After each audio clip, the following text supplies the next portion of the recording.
Hello दोस्तों, आपका स्वागत है रविराज दुर्गा यूट्यूब चैनल पे। दोस्त, आज हम लोग बात करेंगे क्लास 10th मैथ एक्सरसाइज 1.2, जहां पे आपको पढ़ना है एलसीएम एचसीएफ निकालना, वो भी अभाज्य गुणनखंड विधि से। तो आज हम लोग पढ़ेंगे एक्सरसाइज 1.2 का जितना भी प्रॉब्लम है ना वो अभी सोल्व करेंगे, ठीक है।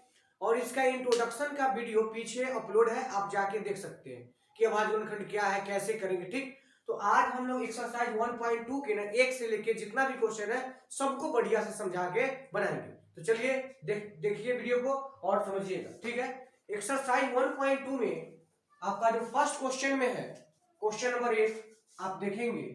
क्वेश्चन नंबर 1 क्या कहता है समझेंगे कि निम्नलिखित संख्याओं को अभाज्य गुणनखंड फल के रूप में व्यक्त कीजिए। मतलब क्वेश्चन नंबर 1 में ना, क्वेश्चन नंबर 1 में आपको 5 क्वेश्चन दिया है और बोला है कि इसको अभाज्य गुणनखंड के रूप में बताइए। किस रूप में? अभाज्य गुणनखंड के रूप में। चलिए तो आप समझेंगे, पहला का पहला क्वेश्चन ही है जो दिया है कितना, 140। कितना दिया है? 140।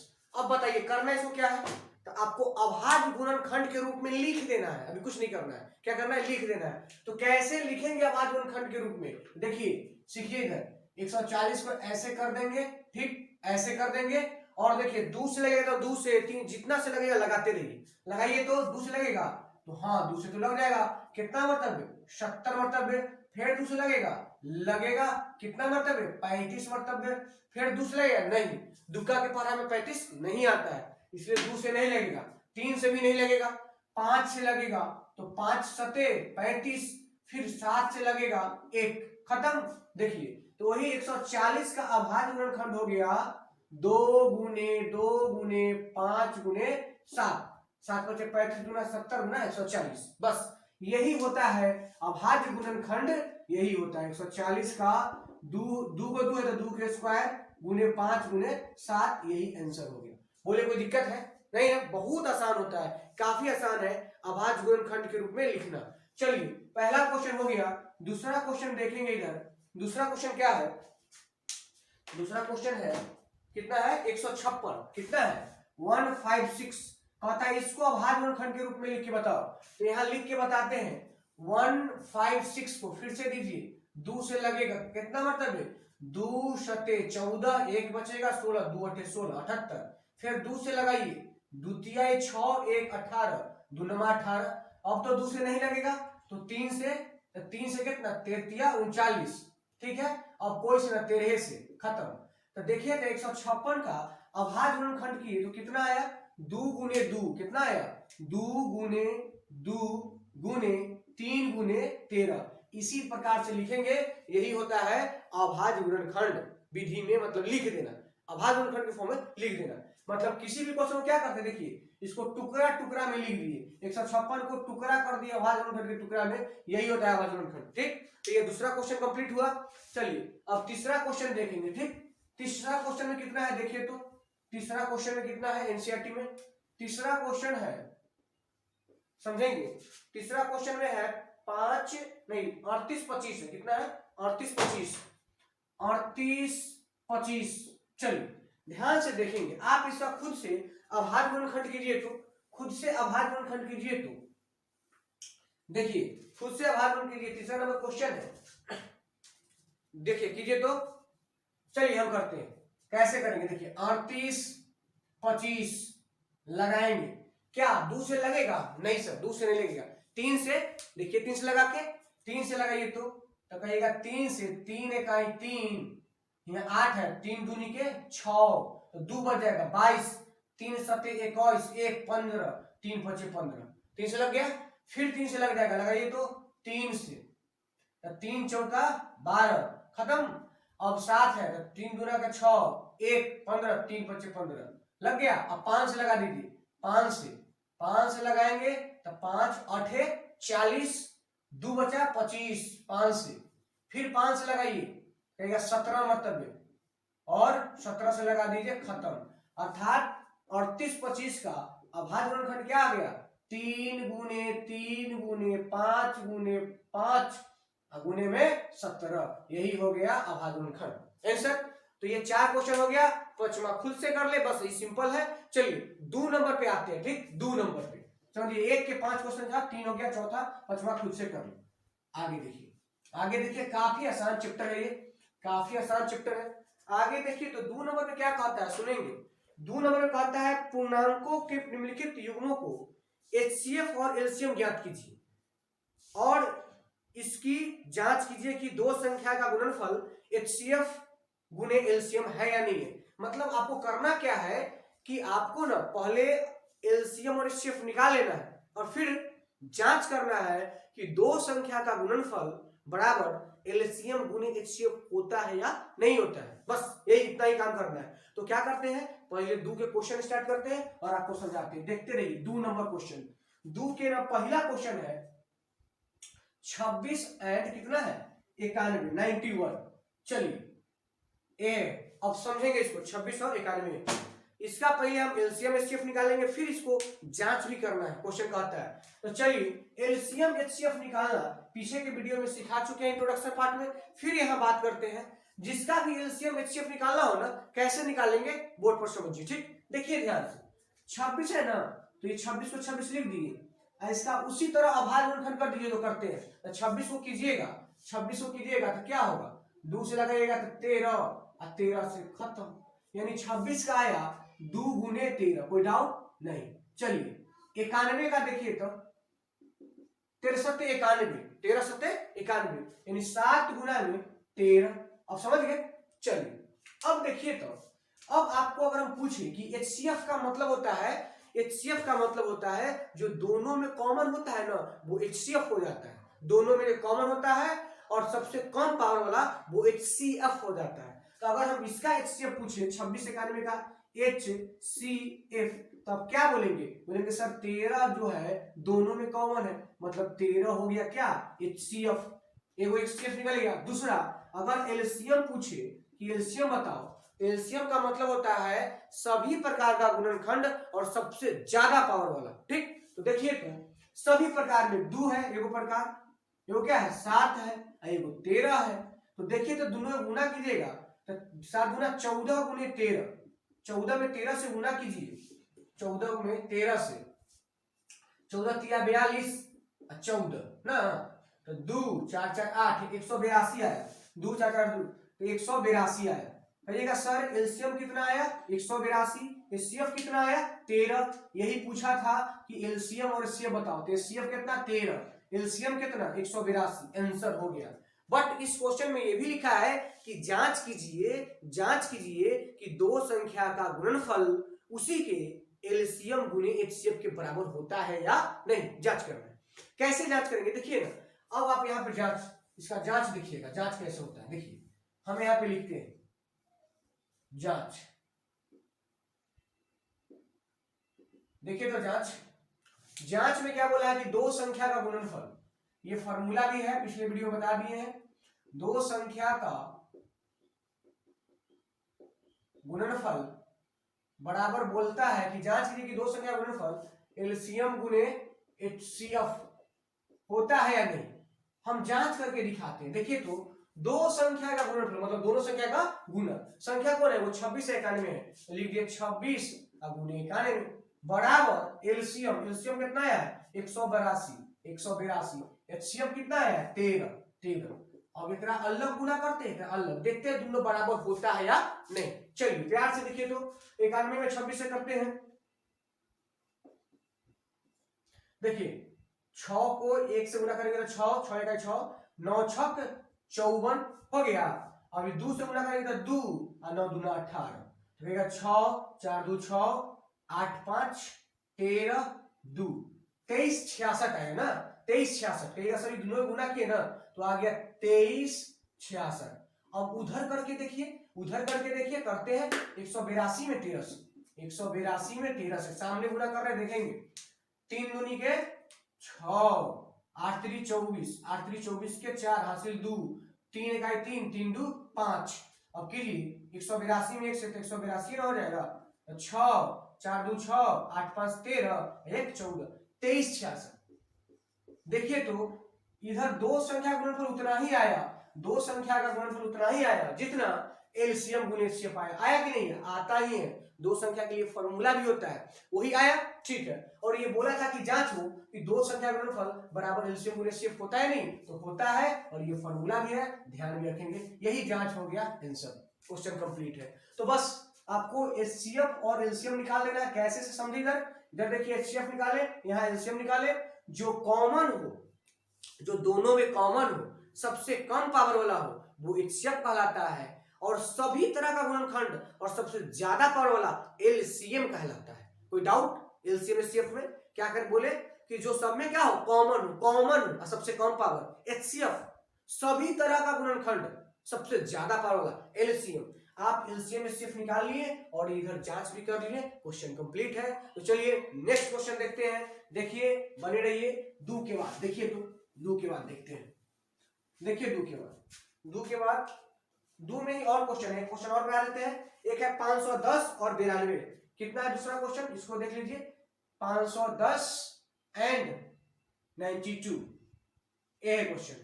इसका भी एलसीएम और एचसीएफ निकालना है और आपको बनाना है। 510 है और कितना है, 510 और 92, ठीक है। अब देखेंगे इसको कैसे करेंगे। तो आप जानते हैं कि पहले एलसीएम एचसीएफ निकालेंगे, फिर आगे बात करेंगे, समझे? तो चलिए हम बात करते हैं, आपको दिखाते हैं। देखिए तो 510 के ना पहले आप अभाज्य गुणनखंड कीजिए, तब ना एलसीएम एचसीएफ निकालिएगा। तो इधर करते हैं अभाज्य गुणनखंड 510। चलिए 510 इसका अभाज्य गुणनखंड करने चलिए, तो बोलिए दो से लगेगा कि नहीं लगेगा? तो दो दूना 4, एक बचा 11, दो पचे 10, एक दो पचे 10, 255 हो गया। चलिए अब बताइए, अब तो दो से नहीं लगेगा, 3 से 3 8 24, 3 से लग जाएगा, 3 से 3 8 24, एक 3 5 15। समझ में आया कि नहीं आया? 3 से लगाए तो 85। अब कैसे लगेगा? 5 से लगाइए, 5 से 17 5 85। अब कोई से ना 17 से डायरेक्ट आ गया। देखिएगा 510 को आप तोड़े तो आया 2 गुने 3 गुने 5 गुने 17 आया। चलिए उसी प्रकार 92 को भी तोड़ दीजिए, 92 को भी तोड़िए। 92 को तोड़िएगा तो इधर देखिए तोड़ते हैं, 92 को तोड़ते हैं, 2 से लगाएंगे कितना हो जाएगा? 46। देखिए ना 6 दूना 12, 4 दूना 8 9 46। फिर 2 से लगाएंगे तो कितना हो जाएगा? 23, और 23 से ही लगा देंगे, खत्म। तो आ गया। देखिए तो 2 से लगाएं तो 2 चौका 8, 1 12, 2 छक 12, ठीक है। फिर 2 से लगाएं तो 2 1 2 और 2 6 23 गुना 46। अब 23 से लग गया, खत्म। 2 गुने 23 आया। क्या आया? 2 गुने 23 आया। चलिए अब हम निकालते हैं एचसीएफ और एलसीएम, ठीक। देखिए बोर्ड पर आप अभी तुरंत पढ़े कि एचसीएफ का क्या मतलब होता है। बोलिएगा सर एचसीएफ का मतलब जो कॉमन हो, कौन आपको कॉमन लगता है? देखिए तो केवल आप अगर देखेंगे तो केवल ये, अगर चाहेंगे तो इसको लिख सकते हैं कि ये है, नहीं तो पावर के रूप में लिखिए, ठीक रहेगा, सुविधा मिलेगा। देखिए तो ये 2 गुणे 3 गुणे 5 है, 2 को 2 है ना, तो हम लिख सकते हैं 2 के स्क्वायर डायरेक्ट। देखिए 2 के स्क्वायर लिख सकते हैं, कोई दिक्कत? 2 को 2 था, 4 ही ना होगा। अब इससे फायदा क्या होगा कि कॉमन जो है, कॉमन एक के पार्ट में आ जाएगा, ये 2 यही ना कॉमन है, तो कॉमन है। एचसीएफ के मतलब बोले थे कि जो कॉमन हो और सबसे कम पावर वाला हो, तो कॉमन तो 2 है, एओ के पावर स्क्वायर है, एओ के पावर 1 है, तो कौन कॉमन हो, कौन एचसीएफ होगा? कम पावर वाला, मतलब कौन? ये 2। एचसीएफ कितना आ गया? 2, कोई दिक्कत नहीं। चलिए अब एलसीएम पूछता है, एलसीएम। तो एलसीएम जो कॉमन है 2, 2 के स्क्वायर में सबसे बड़ा आ गया 2 के स्क्वायर, ये तो हो गया। अब इधर 3 भी आएगा, 5 भी आएगा, 17 भी आएगा और 23 भी आएगा। ये सारा नंबर को गुना करेंगे तो ये एलसीएम कहलाएगा, ठीक। क्या कहलाएगा? एलसीएम। एलसीएम का मतलब होता है सभी तरह का। तो देखिए 2 वाला भी आया कि नहीं आया? सबसे ज्यादा वाला आ गया। 3 आया कि नहीं आया? 5 आया कि नहीं आया? 17 आया कि नहीं आया? 23 आया कि नहीं आया? मतलब एलसीएम मतलब सभी तरह का गुणनखंड चाहिए इसमें, एलसीएम में आ गया। जबकि एचसीएफ में कॉमन था वो चाहिए। तो आप एचसीएफ को निकालिए, एलसीएम के नहीं, ये गुना करना पड़ेगा। तो आप खुद से गुना कर लेंगे तो आपका एलसीएम आ जाएगा। और फिर जांच करना है तो जांच कैसे करेंगे? तो देखिए जांच कैसे करेंगे, तो आप जानते हैं कि दो संख्या गुणनफल मतलब 510 गुना 92 बराबर ये एलसीएम गुने एचसीएफ। क्या आएगा? एलसीएम गुने एचसीएफ। आप इसको कर लेंगे, ये दोनों को मल्टीप्लाई कर लेंगे, इधर एचसीएफ आ चुका है, एलसीएम ये अभी आएगा, एलसीएम और एचसीएफ को गुना करेंगे तो जो आंसर इधर आएगा वही आंसर आएगा। ये दोनों बराबर होगा। अगर बराबर नहीं होता है तो इसका मतलब आपका बनाया हुआ एलसीएम एचसीएफ गलत है, क्योंकि दो संख्या में ऐसा होता ही है कि दोनों संख्या का गुणनफल बराबर एलसीएम गुने एचसीएफ। ठीक, तो अगर आपको नहीं हो रहा है इसका मतलब आप एलसीएम एचसीएफ में गलत किए हैं, तो आप खुद से गुना करके और बराबर कर लेंगे। चलिए क्वेश्चन कंप्लीट। समझने में कोई परेशानी नहीं हो रहा है? अगर परेशानी होगा तो आप कमेंट करके बाद में भी पूछ सकते हैं। ठीक, तो ये भी कंप्लीट हो गया। चलिए इसके आगे क्वेश्चन है, ये 2 की का भी कंप्लीट हो गया। अब 3 नंबर में आते हैं, 3 नंबर में। ठीक है, 3 नंबर एक क्वेश्चन जो बचता है वो आप खुद से करेंगे। जब तक आप खुद से नहीं करेंगे मैथ आपसे नहीं बनेगा। ठीक, चलिए देखिए, देखिए तो 3 नंबर कहता है, 3 नंबर कहता है कि अभाज्य गुणनखंड विधि द्वारा निम्नलिखित पूर्णांक के एचसीएफ और एलसीएम निकालें। कौन विधि द्वारा? अभाज्य गुणनखंड विधि द्वारा निम्नलिखित का एलसीएम और एचसीएफ निकालें। बस वही बात, वही क्वेश्चन। तो 3 के फर्स्ट क्वेश्चन को लेते हैं। फर्स्ट क्वेश्चन है 12, 15 और 21। 12, 15 और 21 का क्या निकालना है? एलसीएम और एचसीएफ बाई कौन? अभाज्य गुणनखंड विधि से। चलिए देखिए, तो हम अभाज्य गुणनखंड विधि के बात बोले ना तो 12 को तोड़िए तो कहेंगे सर 12 के मतलब 2 के स्क्वायर 4 किए 12, कोई दिक्कत नहीं। 15 को बोलेंगे तो बोले तो आप बोलेंगे 3 × 5 = 15 होता है, यानी 5 × 3 हो गया 15। 21 के बोलेंगे तो बोलेगा 7 या 21, कोई दिक्कत नहीं। अभी तक किसी भी आदमी को कोई कष्ट, सबको केवल फैक्टर तोड़ दिए, अभाज्य गुणनखंड कर दिए, टुकड़ा टुकड़ा में तोड़ दिए, यहाँ तो कोई दिक्कत नहीं। चलिए अब आपसे अगर हम पूछे कि एचसीएफ बताओ, क्या बताओ? एचसीएफ, तो आप बोलेंगे सर एचसीएफ का मतलब तक पढ़ा है कॉमन हो, कतियो कॉमन हो। तो कॉमन देखिए तो क्या यही ना कॉमन है? कॉमन तीन जो 3 है ना, जो तीनों में है, अर्थात 3 इसका एचसीएफ हो गया। कॉमन जो सब में आता है ना वो एचसीएफ हो जाता है, यानी एचसीएफ सिंपल है, 3 एचसीएफ हो गया। ठीक, अब देखिए तो अगर एलसीएम पूछा होता, पूछा ही है, होता नहीं पूछा ही है, तो एलसीएम क्या होता? देखिए ये कॉमन वाला में से कोई एगो आ गया तो 3 एगो आ गया, तो ये एक वैरायटी खत्म। अब बच्चे 2 के स्क्वायर तो 2 के स्क्वायर गुने 5 गुने 7। अगर आप गुना करेंगे तो 2 के स्क्वायर 4 × 12 = 60, 60 गुने 7 7 × 42 420, 420 आ जाएगा। अब आपका एचसीएफ आ गया 3, एचसीएफ कितना आया? एचसीएफ आ गया 3, एलसीएम कितना आया? 420। अब एक बात सुनिएगा गौर से, अगर आप बोलिएगा इसे पीछे का क्वेश्चन में आप पढ़ चुके हैं कि दो संख्या का गुणनफल बराबर एलसीएम गुने एचसीएफ, तो क्या यहां भी इस संख्या को हम गुना करेंगे तो एलसीएम और एचसीएफ को गुना करेंगे उसके बराबर होगा? नहीं, यहां नहीं होगा। यहां क्यों नहीं होगा? देखिए यहां इसलिए नहीं होगा कि वो जो फॉर्मूला है ना वो ओनली 2 नंबर के लिए अप्लाइड है कि दो संख्या का गुणनफल बराबर एलसीएम गुने एचसीएफ। आप 3 संख्या 4 संख्या पर उस फॉर्मूला को यूज नहीं करेंगे, क्योंकि वो केवल 2 संख्या के लिए लागू है, अर्थात जिसका केवल एलसीएम एचसीएफ निकल गया, यहाँ जांच उच करने की आवश्यकता नहीं है। ठीक, तो एलसीएम एचसीएफ कंप्लीट। चलिए तो ये 3 का फर्स्ट क्वेश्चन भी हो गया। इसका सेकेंड क्वेश्चन देखते हैं, इधर देख लीजिए। सेकेंड क्वेश्चन में क्या है? क्वेश्चन 17, 23, 29 है ना, 17, 23, 29 कहता है कि 17, 23 और 29 का एलसीएम एंड एचसीएफ ये ना बोलता है। चलिए बताना है। आप भी जानते हैं कि सर 17 ऐसा नंबर है, ये तो अभाज्य संख्या खुद से है, मतलब ये केवल 1 से कटेगा और स्वयं से, मतलब 1 × 17, तो बोलिए सर इसका 1 × 17 होगी। ठीक, 23 का देखिए, 23 भी खुद अभाज्य है, 1 × 23 से हो जाएगा, कोई टूटेगा ही नहीं। 29 भी उसने है, 1 × 29 हो जाएगा, बोले कोई दिक्कत नहीं। अगर एचसीएफ बताना है, एचसीएफ आप जानते हैं कि एचसीएफ बताना है, एचसीएफ का मतलब होता है कि जो तीनों में कॉमन हो। तीनों में कथी कॉमन है? ऐसे भी कुछ कॉमन ना होता है तो मतलब 1 सब में कॉमन। ठीक, इसका तीनों में कॉमन कौन है? 1, अर्थात इसका एचसीएफ कितना हो गया? ये तीनों 17, 23, 29 का एचसीएफ कितना हो गया? 1 आंसर। एलसीएम को यदि पूछेगा तो एलसीएम हो जाएगा 17 गुने 23 गुने 29। आप खुद गुना कर लेंगे, 17 में 23 से, 23 में 29 से, जो भी आएगा वही एलसीएम कहला जाएगा। ठीक, तो ऐसे क्वेश्चन को देख लिया एलसीएम। चलिए इसका नेक्स्ट क्वेश्चन, अगला क्वेश्चन है 8 9 25, तीसरा है इसका 8 9 25। समझेंगे इसको 8 9 25 को, आप खुद से घर पे जाके बनाइए, समझे। 8 9 25, 8 9 एंड 25, इसका ना एलसीएम से बताना है। किस विधि से? अभाज्य गुणनखंड विधि से। समझिएगा कैसे बनाते हैं।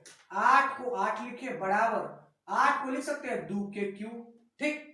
9 को क्या लिखेंगे 3 के स्क्वायर, 25 को क्या लिखेंगे बोलिए 5 के स्क्वायर। बोलेगा सर इसमें तो कोई कॉमन नहीं आया, 8 में है ये नहीं है, 8 में तो है सिर्फ 9 में नहीं है, 25 में नहीं है। बार बार बोले हुए जब कोई कॉमन ना हो सीएफ धड़ाक से मारिए कितना 1। हालांकि एक तो सब में ना, सब में 1 से गुना करना फर्क पड़ेगा, 1 से गुना कर ले या ना कर ले बात बराबर। एलसीएम तो 1 हो गया। अब बोलेगा सर एलसीएम पूछेगा तो क्या दिक्कत है, एलसीएम पूछेगा तो 2 के क्यों एवे करेगा, 3 के स्क्वायर एवे करेगा, 5 के स्क्वायर एवे करेगा। अब गुना कीजिए एलसीएम हो गया।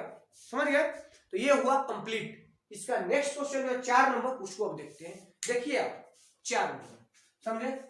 4 नंबर को देखिए,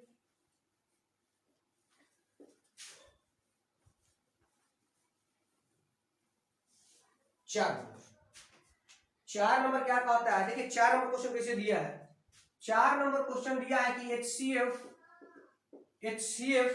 306 और 657 ना, 306 और 657 ना, 306 657 बराबर 9 दिया है, ऐसे लिखा है क्वेश्चन 9 दिया है। तो एलसीएम बताइए किसका, एलसीएम, ठीक है। आइए नंबर लिख दिया 306 और 657 ज्ञात कीजिए। अब हमको आप बताइए, यह ज्ञात कर रहे हैं, यही ज्ञात करना है, ठीक है। अब आप हमको बताइए इसका क्या मतलब हुआ। मतलब क्वेश्चन की समझिए तुरंत बन जाएगा। मतलब ये हुआ कि ये 2 नंबर है, 2 नंबर है 306 और 657, 2 नंबर है। एक है 306, देखिए दोस्त एकदम आराम से समझ आएगा। एक नंबर है 306, एक नंबर है 657। यहाँ कथी लिखा है HCF बराबर कितना 9, अर्थात ये दोनों नंबर का HCF कितना दे दिया है 9। और पूछ क्या रहा है, ये दोनों नंबर का, इसी दोनों नंबर का क्या पूछ रहा है, एलसीएम पूछ रहा है। अर्थात 2 नंबर दिया, उसका HCF दिया और आपसे उसका एलसीएम पूछा। कैसे निकलेगा, एक फॉर्मूला है जो बार बार यूज किए थे, जांच कर लिया कि 2 संख्या का गुणनफल बराबर एलसीएम गुने HCF। वो फॉर्मूला लिखते हैं, फॉर्मूला था कि 2 संख्या का गुणनफल बराबर एलसीएम गुने HCF। ये कहां से आया, फॉर्मूला है, हम जानते हैं। क्या करते हैं आप, हम जानते हैं कि 2 नंबर के लिए ये हो सकता है। चलिए यहाँ क्या लिखे आप, 2 संख्या गुणनफल। अब 2 को संख्या कौन है, तो कहिएगा वो सर 306 है, एगो 657 है, तो दोनों का गुणनफल लिख दिए बराबर। एलसीएम तो पूछ रहा है, तो एलसीएम के एलसीएम में छोड़ दी, पता नहीं है। HCF दिया है, HCF कितना दिया था 9। बोलेगा सर आपको क्या चाहिए एलसीएम, तो एलसीएम को एक तरफ छोड़ दीजिए, बाकी बात इधर ले आइए। एलसीएम को इधर छोड़ दिए तो देखिए तो 306 गुने 657 बट्टा में 9। अब कहिएगा यही आ गया, हाँ आ गया। इसको काट छाट कीजिए, आपका आंसर तैयार है। देखिए तो 9 से काटिएगा तो 9 तिया 27, 3 बचेगा 36, 9 चौक 36, मतलब 34 गुना 657 इक्वल टू एलसीएम। एलसीएम पूछा था, ये दोनों नंबर को गुणा करे और आपका एलसीएम आ गया, यही आपका आंसर है। समझे क्या, तो बना लेंगे। एक क्वेश्चन ऐसा बोर्ड में रहता है, ध्यान से देखेंगे, समझ नहीं आएगा दोबारा वीडियो को देखेंगे, दोबारा देखेंगे, उससे भी नहीं आएगा। पीछे का वीडियो में पूरा इंट्रोडक्शन में समझा चुके हैं। आज केवल एनसीईआरटी में जो क्वेश्चन है ना, उसको हम बोर्ड पर सोल्व कर रहे हैं और कुछ नहीं कर रहे हैं। ठीक, देखिए तो नेक्स्ट क्वेश्चन क्या है, 5 नंबर क्वेश्चन ना, 5 नंबर क्वेश्चन समझेंगे अच्छा से। 5 नंबर क्वेश्चन को थोड़ा समझना पड़ेगा, बस 5 नंबर क्वेश्चन देखिए और तुरंत लास्ट होगा। ठीक, देखिए 5 नंबर क्वेश्चन क्या कहता है, आप आराम से देखेंगे तो पता चल जाएगा। कहता है 5 नंबर क्वेश्चन, आप स्क्रीन पर देख सकते हैं। 5 नंबर क्वेश्चन कहता है कि जांच कीजिए कि क्या किसी प्राकृत संख्या के लिए, किसी प्राकृत संख्या n के लिए, किसके लिए, n के लिए, n मतलब प्राकृत संख्या, किसी प्राकृत संख्या n के लिए 6 के पावर n अंक 0 पर समाप्त हो सकती है। 6 के पावर n, किसके पावर n, 6 के पावर n अंक 0 पर समाप्त होगा, 0 पर समाप्त होगा। चलिए अब आप समझेंगे चीजों को, क्या ये कहना चाहता है। ये कहना ये चाहता है कि 6 के पावर n के जब ये नंबर है, n कथी है, नेचुरल नंबर है, अर्थात 6 n पर नेचुरल मतलब 1, तो आंसर हो जाएगा 6, नेचुरल मतलब 2 तो 36, 6 क्यूब 36 छका 36 के 6 हासिल 3, अच्छा 3 18 3 21 216। अब डॉट डॉट करते जाएंगे, आपको ये देखना है कि कोई भी ऐसा लास्ट में आता है क्या जिसके अंत में 6 ना तो 0 आ जाए, मतलब ये 6 के पावर n जो है, गौर करेंगे 6 के पावर n ये 0 पर समाप्त होगा कभी कि नहीं होगा, यही जांच करना है। समझिए चीज को, बहुत बढ़िया से इसको समझाएंगे। एक बार देखिए पूरा एकदम अच्छा से। ये कह रहा है कि 6 के पावर n 0 पर समाप्त होगा कि नहीं होगा, तो कोई आदमी छोड़ एक रखा 6, 2 रखा 36, 3 रखा 216, 4 5 6 7 8 9 रखते रखते जितना मन है उतना रखेगा। कहां तक लोग चेक करेगा, कब कहेगा कि हाँ 0 पर समाप्त होगा कि नहीं होगा। तो क्या ऐसा चेक करना संभव है, हर जगह 4 5 6 7 8 9 पूरा नंबर रखे, तो नहीं। अगर इसका मतलब है कि ऐसा रखकर संभव नहीं है चेक करना 1 2 3 4 5 रख के, इसका मतलब कोई और लॉजिक है, और लॉजिक क्या है वो आप हमसे सुनिए। देखिए नोट में पढ़ाते हैं, समझाते हैं, देखिएगा। ये कहता है कि 0 पर समाप्त होगा, और हम कहते हैं कि दुनिया के कोई नंबर 0 तभी उस पर आता है, 0 पर तभी समाप्त होता है, उसमें 0 तभी आता है जब उसका कुछ लॉजिक समझेंगे, समझा रहे हैं। दुनिया के कोई भी नंबर में ना 0 तभी आ सकता है जब उसमें एक 5 और एक इवन नंबर होगा, तब ये 0 आएगा उसके गुणनखंड में या अंत में या जहां बोलिए वहां, नहीं तो नहीं आएगा। बात को समझे, नहीं समझे, मतलब 0 आने के लिए मेन कारण कौन है पता है आपको, एक नंबर है वो 5, और दूसरा नंबर ये कोई भी लेकिन इवन नंबर, कोई इवन नंबर, और एक 5 अगर है किसी के गुणनखंड में, किसी के पास है, तो वो 0 ला के दे सकता है, अन्यथा 0 नहीं मिलेगा। अर्थात 0 लाने के लिए आपको कौन जिम्मेवार है, एक 5 और एक सम संख्या।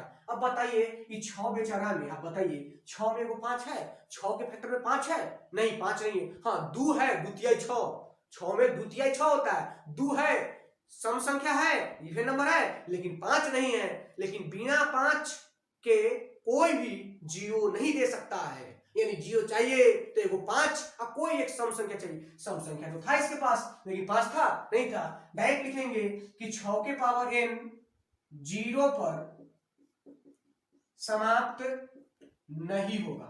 पूछेगा क्यों नहीं होगा भाई, 6 के पावर n 0 पर समाप्त क्यों नहीं होगा, तो बोलेंगे कि कोई भी नंबर 0 पर तभी समाप्त हो सकता है जब उसके गुणनखंड में 5 और एक सम संख्या हो, और 6 में 5 नहीं है, इसीलिए ये 0 पर समाप्त नहीं होगा। क्या समझ पाए कि नहीं समझ पाए। अब 6 के जगह पर एग्जाम में आ जाए 4, एग्जाम में आ जाए 3, एग्जाम में आ जाए 8, तो कोई भी नंबर आएगा तो आपको खाली काम करना, फैक्टर में खोज लेना है कि क्या 5 है, और 5 के साथ साथ एक इवन नंबर है, अगर है तो 0 दे सकता है, और नहीं तो 0 देगा ही नहीं, कहेगा झूठ चेक करने जाएंगे। समझ में आया। तो ऐसे क्वेश्चन एग्जाम में आते हैं, तो आप इस कॉन्सेप्ट को दिमाग में रखेंगे कि 0 के लिए जिम्मेवार कौन है, 0 के लिए जिम्मेवार है 5। एनी इवन नंबर, कोई भी इवन नंबर आपको चाहिए तो चाहिए, एक 5 कंपल्सरी है, 5 रहेगा और कोई इवन नंबर रहेगा, तब ये जाके 0 का उत्पत्ति होगा, अन्यथा 0 उत्पन्न ही नहीं होगा। ठीक, कोई दिक्कत नहीं। ये क्वेश्चन कंप्लीट हुआ। और परीक्षा में कोई जरूरी नहीं कि 6 के पास n है, 7 रहेगा तब, 8 रहेगा तब, तो आपको केवल खोले ना फैक्टर में उसका गुणनखंड में दोनों है क्या, नहीं है तो नहीं होगा, समाप्त, बात खत्म। ठीक, तो चलिए नेक्स्ट क्वेश्चन जो है, ये 5 हो गया था, हाँ 6 नंबर अब देखेंगे। क्या नंबर, 6 नंबर। चलिए इसको साफ करते हैं और 6 नंबर देखते हैं। 6 नंबर क्वेश्चन को देखेंगे, काफी आसान क्वेश्चन, एकदम आसान बउआ वाला। देखिए 6 नंबर क्वेश्चन बहुत आसान। 6 नंबर क्वेश्चन क्या कहता है, कहता है कि व्याख्या कीजिए कि व्याख्या कीजिए कि 7 गुने 11, 7 गुने 11 गुने 13, 7 गुने 11 गुने 13 अब प्लस 13 और एक और नंबर दे दिया है और इतना इतना इतना भाज्य संख्या है, एक और नंबर दे दिया है, क्या है और एक और नंबर दे दिया है, और एक नंबर क्या है, एक नंबर है 7 गुने 6 गुने 5 गुने 4 गुने 7 गुने 6 गुने 5 गुने 4 गुने 3 गुने 2 गुने 1 है कि ना है, एक अब प्लस में 5 बोला है ये दोनों भाज्य है और है तो क्यों है, कारण बताइए। भाज्य है तो पहले तो हम चेक करेंगे कि भाज्य है कि नहीं, अब भाज्य है तो क्यों है उसका भी जवाब मिल जाएगा। अब बोर्ड पर देखिए तो चलिए, और यहाँ बोला है कि भाज्य है और भाज्य है तो क्यों है समझेंगे। अब हम समझाते हैं आपको। देखिए आप जानते हैं कि 7 गुने 11 गुने 13 प्लस में 13, तो पहले गुना कर लेते हैं ना, तो 7 गुने 11 77 और गुना में 13 प्लस में 13, 77 में 13 से पहले गुना कर लेते हैं, इधर कर लेते हैं 77 गुने 13, तो देखिए तो 3 सत्ते 21, 7 21 के हासिल 2, 7 21 22 23, ठीक है 21 2 23 और यहाँ 77 हो जाएगा, 1 7 3 10 के 0 हासिल 1 7 2 9 1 10 आ गया 1001। अब प्लस में कथी है ये आ गया 10 0 1 प्लस में 13 जोड़िएगा तो कितना हो जाएगा 13 जोड़िए 3 1 4 1 0 10 आया आपका आंसर 1014। इसको गुना करके जोड़े तो आया 1014 और आप आज के बाद जान लीजिए कि 1014 जो है भाई साहब एक से भी कटेगा, एक से तो दुनिया के सारा संख्या कटता है और खुद से भी कटेगा 1014 और इसके अलावा 2 से तो दिखाई दे रहा है कि 2 से कटवे करेगा क्योंकि 2 से कटेगा। और आप अब जानिए कि वैसी संख्या जो एक और स्वयं के अलावा कोई और से भी कटे, एक और स्वयं के अलावा कोई और से भी कटे वैसी संख्या को भाज्य संख्या कहा जाता है। इसका मतलब ये जो था क्वेश्चन कि ई वाला और ई वाला भाज्य है तो हम तो ये चेक कर लिए कि हाँ ये वाला भाज्य है, कैसा संख्या है भाज्य है। और जब भाज्य है तो अगला आप खुद चेक कर लेंगे इसी गुणा में जोड़ के भाज्य है कि नहीं। अब बात है कि भाज्य क्यों है, भाज्य क्यों है तो कह देंगे ये भाज्य इसलिए है कि इसका ना 2 से ज्यादा गुणनखंड है, 2 से जिसका ज्यादा गुणनखंड हो जाता है ना वो भाज्य हो जाता है। अभाज्य होने के लिए अभाज्य संख्या वो संख्या होता है जिसमें केवल 1 से भाग लगे और किससे स्वयं से, 1 से भाग लगे स्वयं से भाग लगे और कोई से न लगे तो होता है अभाज्य।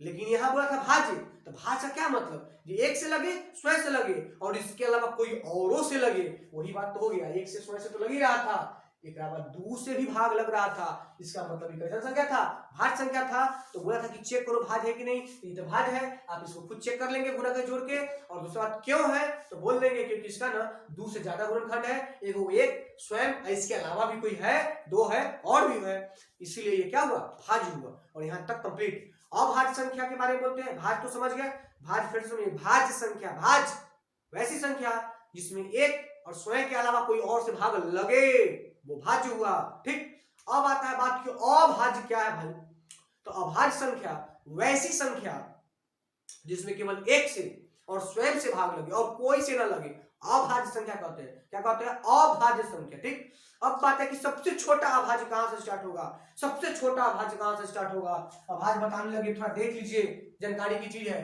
तो सबसे छोटा जो अभाज्य स्टार्ट होता है ना भाई साहब वो 2 से होता है, 2 से, 2 के बाद 3, 3 के बाद 5, 5 के बाद 7, फिर 9 नहीं होगा, फिर 11, 2 ऐसी जाएगा। कहने का क्या मतलब देखो जितना नंबर लिखा है ना सब खाली वो ऊपर से कटेगा, 1 से कटेगा, 2 देखिए खुद 2 से 1 से 3 1 से 3 से 5 1 से 5 से 7 1 से 7 से 11 1 से 11 से 9 इसलिए नहीं हुआ कि 9 1 से भी करता 9 से भी करता और 3 से भी करता, इसलिए वो अभाज्य नहीं है वो भाज्य, इसलिए 9 नहीं लिखे, ठीक। तो अब बात आता है कि और एक बात जान लीजिए खास बात, 2 एकमात्र वैसा संख्या है जो सम संख्या भी है। कौन संख्या है सम संख्या भी है और साथ में अभाज्य है। ऐसा इकलौता है घटना घटा कि सम होते हुए भी अभाज्य मात्र वो संख्या 2 है जो सम भी है और अभाज्य है। बाकी बात जितने में बढ़िएगा ना अभाज्य तो मिलेगा सम नहीं मिलेगा, अर्थात इकलौता सम अभाज्य संख्या छोटा संख्या जो है वो 2 है, ठीक। अब क्वेश्चन में कहीं पूछ दे कि 1 से लेके 100 तक में कितना अभाज्य संख्या है, अभाज्य संख्या के नंबर में कई अभाज्य संख्या है, तो आप 1 2 3 4 5 6 7 8 9 99 100 तक लिख के गिनिएगा कहाँ कहाँ अभाज्य है। डायरेक्ट याद रखिए, बोर्ड 10th में ऑब्जेक्टिव में आ भी सकता है कि 1 से लेकर 100 तक में कई गो अभाज्य संख्या, डायरेक्ट बोलेंगे 25 गो अभाज्य संख्या, कई गो 25 गो अभाज्य संख्या, अर्थात 1 से 100 तक में कई गो अभाज्य संख्या, कई गो अभाज्य संख्या, तो बोलेंगे 25 गो, कई गो 25 गो, मतलब 1 से लेके 100 तक में खोजिएगा ना तो 25 गो अभाज्य संख्या मिल जाएगा। कोई कहेगा ना हमारा 1 से 50 तक में बताओ, तो 1 से 50 तक में कई गो अभाज्य संख्या, कई गो अभाज्य संख्या, तो 100 तक में 25 गो, 1 से 50 तक में ना 15 गो, कितना 15 गो, 15 गो, तो 1 से 100 तक रहेगा तो 25 गो अभाज्य संख्या, 1 से 50 तक में 15 गो अभाज्य संख्या। ऑब्जेक्टिव में कभी कभार आता है। चलिए क्वेश्चन पर जाते हैं। क्वेश्चन मेरा कंप्लीट हो गया था, आगे बढ़ते हैं, देखते रहिए, समझते रहिए, और अच्छा लगे तो लाइक करते रहिए, ठीक, और ना अच्छा लगे तो भगाते रहिए। आपको जहां अच्छा लगे वहां देखिए, क्यों टाइम बर्बाद कीजिएगा। चलिए अगला क्वेश्चन 7 नंबर और सबसे लास्ट क्वेश्चन, ठीक, ये भाषा वाला है, इसको लिखते हैं। 7 नंबर क्वेश्चन आप वहां देख सकते हैं, हम यहाँ पर पढ़ के आपको समझाते हैं। कहता है किसी खेल के मैदान, क्या बोला, कोई खेल के मैदान, दिमाग में बैठाइए, इसको समझा देंगे तुरंत। खेल के मैदान के चारों ओर एक वृत्ताकार पथ है, मतलब एक रास्ता है ऐसा वाला वृत्ताकार। आप वृत्त तो पढ़े होंगे, वृत्त में वो सेंटर होता है, केंद्र, यही है वृत्ताकार, ये वो रास्ता है, वृत्ताकार पथ है। इस मैदान की एक चक्कर लगाने में सोनिया को 18 मिनट लगता है। मतलब ये मैदान है और यहाँ से ना दौड़ता है आदमी इस तरफ, एगो सोनी है, कथी है, सोनी, इसको कितना देर लगता है, कितना देर लगता है, कितना देर लगता है, तो सोनी को लगता है 18 मिनट। कितना मिनट, 18 मिनट, सोनी नाम से, हाँ 18 मिनट, 18, सोनी को लगा कितना मिनट, 18 मिनट। जबकि इसी मैदान का एक चक्कर लगाने में रवि को लगा 12 मिनट। ओ अब देखिए ना, सोनी को लगा 18 मिनट, स्वाभाविक है कि सोनी को ज्यादा समय लग गया, क्योंकि लड़की है तो लड़की नहीं धीरे धीरे दौड़ती है, ऐसे से करके, तो लड़की को लग गया 18 मिनट। और रवि संयोग से मेरा ही नाम है, दोनों नाम में कुछ है, यहां से देखिए ये रवि को कितना देर लगता है, रवि को मात्र लगता है 12 मिनट। कितना मिनट, 12 मिनट। अब देखिए तो गौर से बात को समझिएगा, चीज को समझिएगा। तो कहता है 12 लगते हैं, इन मैदान को एक ही स्थान पर एक ही समय से चलना प्रारंभ करके एक ही दिशा में चलता है, तो कितने समय बाद वो दोनों पुनः एक साथ मिलेगा। चीजों को समझिए। देखिए हुआ क्या कि सोनी कहीं धीरे धीरे दौड़ती है, तो एक चक्कर यहां से यहां तक आने में ना 18 मिनट लग गया। कितना मिनट लग गया, 18 मिनट। रवि थोड़ा सा तेज दौड़ता है, ये मात्र 12 मिनट में भाग जाता है। इसका मतलब हुआ ये रवि सोनी से आगे आगे दौड़ेगा, दौड़ेगा, स्वाभाविक है। तो जैसे एक राउंड पूरा करेगा ना 12 मिनट में, 12 मिनट में से पार हो जाएगा, ये 18 मिनट में आएगा, तो थोड़ा फासला बढ़ गया, फिर सेकेंड राउंड चलेगा तो फिर उसी होगा, फिर थर्ड राउंड, फोर्थ राउंड, और इसी करके बोलो कितना जो है क्वेश्चन क्या पूछा, कितना पुनः, ये ना पूछा है, एक समय चला प्रारंभ करके दिशा चलती, कितने समय बाद, माने कितना देर बाद, कितना देर बाद वो दोनों एक ही स्थान पर फिर से आ जाएगा।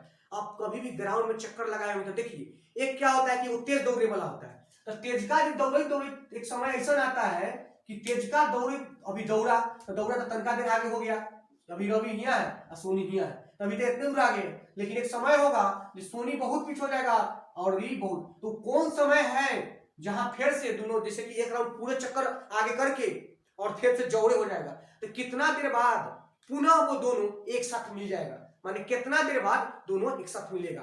तो आप दिमाग लगा सकते हैं कि एक चक्कर में तो नहीं मिलेगा, कहला कि 12 ये 18 नहीं मिला, 2 चक्कर में तो समय, अर्थात साफ साफ है कि 12 मिनट और 18 मिनट का एलसीएम। आखिर एलसीएम क्यों, एलसीएम क्यों, एलसीएम इसलिए कि हमको पता है कि 12 मिनट 18 मिनट तो जोड़े नहीं मिलेगा, क्योंकि उसमें आगे पीछे है, तो 12 18 से ज्यादा मिलेगा, और ज्यादा भी कोई चीज प्राप्त करना है तो उसका आप एचसीएफ याद कीजिए कि एलसीएम, तो बोलेगा एलसीएम, क्योंकि एलसीएम हमेशा 2 नंबर से ज्यादा आता है। तो पक्का है कि 12 18 मिनट से तो ज्यादा लगेगा, क्योंकि 12 18 मिनट तो एक के चक्कर दोनों लगाता है, तो उससे ज्यादा मिनट लगेगा, और ज्यादा मिनट लगने के लिए, लगाने के लिए आपको क्या निकालना पड़ेगा, 2 नंबर का एलसीएम, क्या निकालना पड़ेगा, एलसीएम, अर्थात 12 18 का एलसीएम, 12 एंड 18 का एलसीएम कितना होता है, 36। अब कोई अच्छा 36 मिनट बाद, हाँ समझिएगा, 36 मिनट में क्या होगा, रवि ने 3 राउंड लगा देगा, 12 मिनट में एक राउंड, फिर बाद में राउंड, फिर बाद में, मतलब 36 मिनट में 3 राउंड मार दिया और सोनिया 2 राउंड। लेकिन राउंड भले कम मारा लेकिन दोनों फिर एक स्थान से शुरू हो गया, अर्थात 36 मिनट बाद ऐसा समय मिलेगा कि दोनों फिर एक जगह घूमेगा। अर्थात ऐसा क्वेश्चन का एलसीएम निकालना है, वो आइडिया कहां से आया आप यहां पे समझ पाए कि ऐसे करके 12-18 से ज्यादा समय लगता है, और ज्यादा आंसर लाने के लिए कोई भी नंबर में ज्यादा लाना है ना तो एलसीएम निकालिए, एचसीएफ नहीं। ठीक है, तो चलिए ये एक्सरसाइज आपका यहाँ क्या हो गया, कंप्लीट हो गया। 1.2 पूरा 7 क्वेश्चन था, ये कंप्लीट हुआ। 1.3 के लिए नेक्स्ट वीडियो देखिए। अगर वीडियो अच्छा लगे तो इसको सब्सक्राइब कर लीजिए।